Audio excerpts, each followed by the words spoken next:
Assalamualaikum warahmatullahi wabarakatuh. Hari ini kita akan belajar tentang sistem peredaran darah pada manusia. Minggu lalu kita belajar tentang fungsi darah, macam-macam sel darah, plasma darah, dan penggolongan darah. Kita kemarin membahas tentang fungsi darah. Masih ingat ya? Fungsi darah itu untuk mengangkut oksigen ke jaringan di seluruh tubuh, mengangkut sari-sari makanan ke seluruh tubuh, mengangkut sisa-sisa metabolisme, mengedarkan hormon, ya. Itu semua kan harus diedarkan ke seluruh tubuh. Nah, bagaimana cara mengedarkannya? Nanti kita akan bahas di sini ya. Pertama kita akan bahas tentang alat-alatnya dulu, yaitu pembuluh darah. Pembuluh darah merupakan sistem peredaran darah yang berbentuk tabung otot elastis atau pipa yang berfungsi membawa darah dari jantung ke bagian tubuh lain ataupun sebaliknya. Pembuluh darah bisa dibedakan menjadi dua, yaitu pembuluh nadi atau arteri dan pembuluh balik atau vena ya. Nah, pembuluh nadi atau arteri adalah pembuluh darah yang mengalirkan darah keluar dari jantung. Nah, arteri itu membawa darah keluar dari jantung, berarti arteri ini kaya akan oksigen ya. Pembuluh arteri terbesar disebut aorta, sedangkan yang terkecil disebut arteriol. Nah, ciri-ciri di arteri, dindingnya tebal, elastis, serta lumen yang sempit dan tidak berkatup. Semua arteri mengalirkan darah kaya oksigen kecuali arteri pulmonalis. Ya, jadi arteri pulmonalis itu pembuluh nadi paru-paru. Jadi dia akan membawa darah nanti menuju paru-paru. Nah, si arteri pulmonalis ini miskin oksigen ya, atau dia kaya akan karbon dioksida. Nah, selanjutnya pembuluh balik atau vena. Vena adalah pembuluh yang membawa darah kembali ke jantung yang umumnya mengandung karbon dioksida. Nah, ini kebalikan dari arteri ya. Kalau arteri tadi kaya akan oksigen kecuali arteri pulmonalis, vena ini kaya akan karbon dioksida kecuali vena pulmonalis ya. Nah, vena ini dia membawa darah kembali ke jantung, berarti dia mengandung karbon dioksida atau kaya karbon dioksida ya. Ciri-ciri vena, pembuluhnya tipis dan tidak elastis, ini kebalikan dari arteri ya. Tekanan pembuluh balik lebih lemah dan di sepanjang pembuluh balik terdapat katup yang menjaga aliran darah tidak berbalik kembali.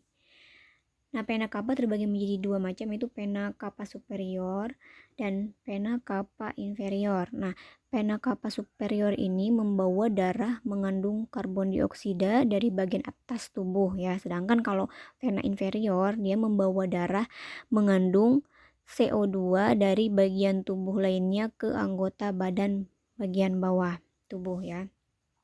Nah, di sini vena pulmonalis membawa darah yang mengandung O2 dari paru-paru serambi kiri jantung ya. Di vena pulmonalis itu kaya akan oksigen, kebalikan dari arteri pulmonalis ya. Nah, selanjutnya jantung. Jantung merupakan organ yang berperan penting untuk memompa darah. Jantung terletak di organ dada sebelah kiri dan diselubungi oleh selaput yang disebut perikardium.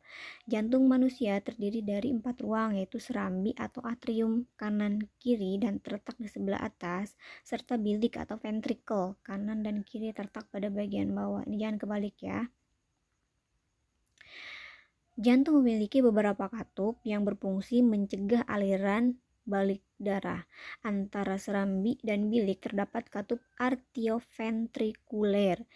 Katup atrioventrikuler sebelah kanan memiliki 3 katup sehingga disebut katup tricuspidalis, sedangkan katup atrioventrikuler sebelah kiri memiliki 2 katup sehingga disebut katup bicuspidalis. Selain itu ada juga katup semilunaris yang membatasi aorta dan bilik dengan bilik. Nah, selanjutnya kita ke tekanan darah. Nah, tekanan darah ini sangat berhubungan dengan cara kerja jantung ya. Nah, mungkin kalian pernah di tensi darah ya. Tekanan darah dapat diukur dengan tensimeter. Kalian mungkin pernah di tensi darahnya ya, ketika kalian sakit, dokter itu pasti akan memeriksa tekanan darah kalian gitu. Nah, tekanan darah yang diukur adalah tekanan sistol waktu darah keluar jantung dan tekanan diastol waktu darah masuk ke jantung. Misal ketika kalian di tensi darah, misalkan darah kalian 120/80. Nah, itu maksudnya apa? Nah, 120 itu adalah tekanan sistol atau waktu darah keluar dari jantung, disebut juga dengan periode kontraksi ya. Sedangkan yang pernya itu yang 80-nya yaitu tekanan diastolnya ya, yaitu waktu darah masuk ke jantung atau disebut juga dengan periode relaksasi. Oke ya, jadi pada saat periode relaksasi dinamakan juga dengan diastol, yaitu jika serambi jantung menguncup dan bilik jantung mengembang. Sedangkan periode kontraksi dinamakan sistol, yaitu jika otot bilik jantung menguncup dan darah di dalam bilik dipompa ke pembuluh nadi paru-paru atau arteri pulmonaris ke aorta secara bersamaan.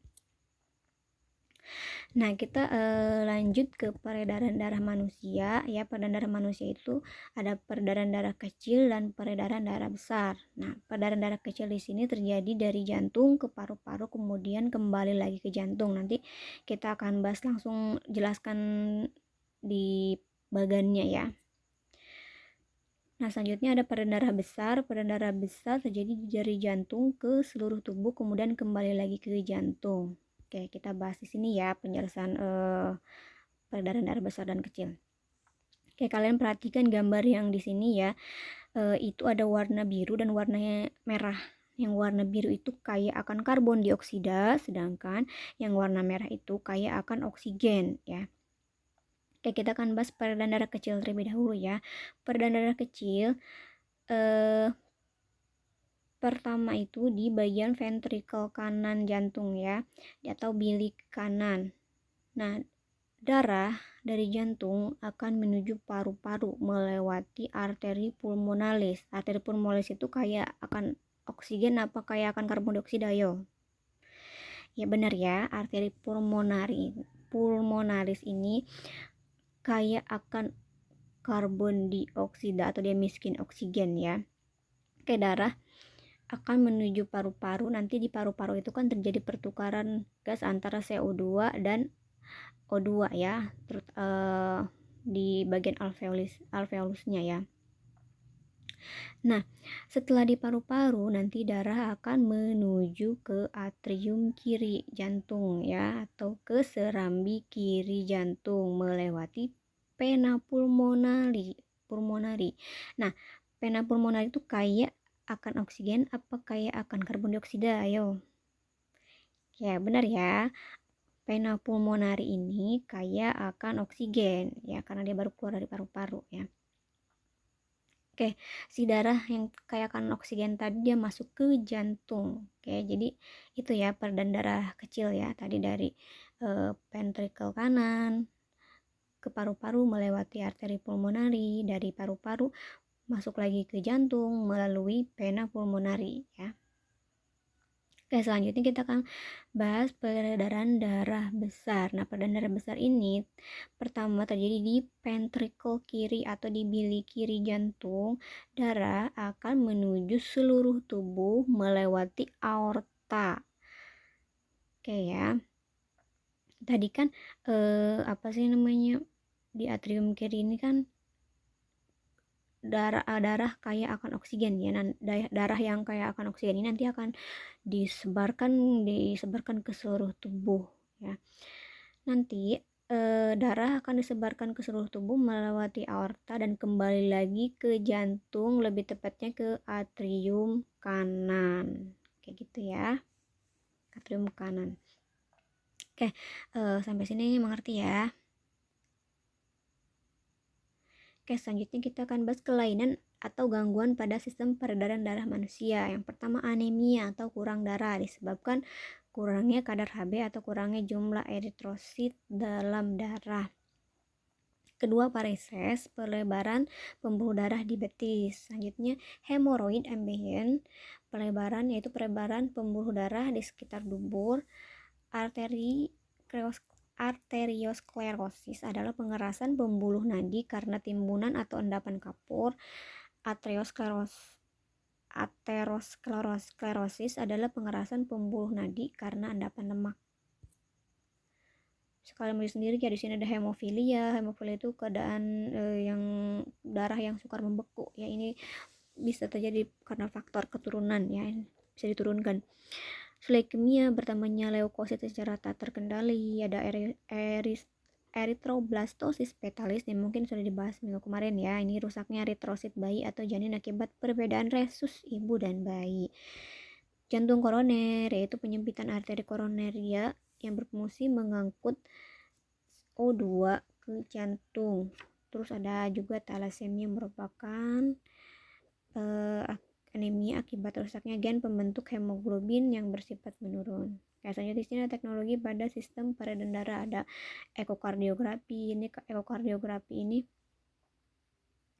merupakan teknik untuk mengetahui struktur internal dan gerakan jantung serta pembuluh darah ya. Ini mungkin kalian kalau misalkan lagi sakit, lagi misalkan mau operasi ataupun apa, ini sebelumnya dicek dulu ya keadaan jantungnya. Nanti kalian ada semacam alat yang ditempel-tempelin, ada kabel ditempel-tempelin ke bagian dada, nah itu ekokardiografi ya.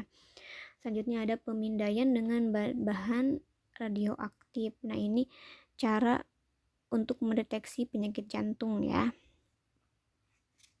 Selanjutnya ada angioplasti. Nah angioplasti ini dilakukan untuk membuka aliran darah pada pembuluh darah yang tersumbat oleh plak. Jadi misalkan aliran darahnya tersumbat oleh plak, nah ini bisa digunakan angioplasti ini ya. Terus selanjutnya ada operasi bypass jantung. Ini dilakukan pada pasien penderita penyumbatan pembuluh darah dari arteri ya. Ini bisa dilakukan dengan pencakokan pembuluh darah baru di aorta menuju ke jantung. Oke, mungkin sampai sini saja pembahasan kita hari ini. Jika ada yang tanyakan, silakan tanyakan ya. Kurang lebihnya mohon maaf. Oke, assalamualaikum warahmatullahi wabarakatuh.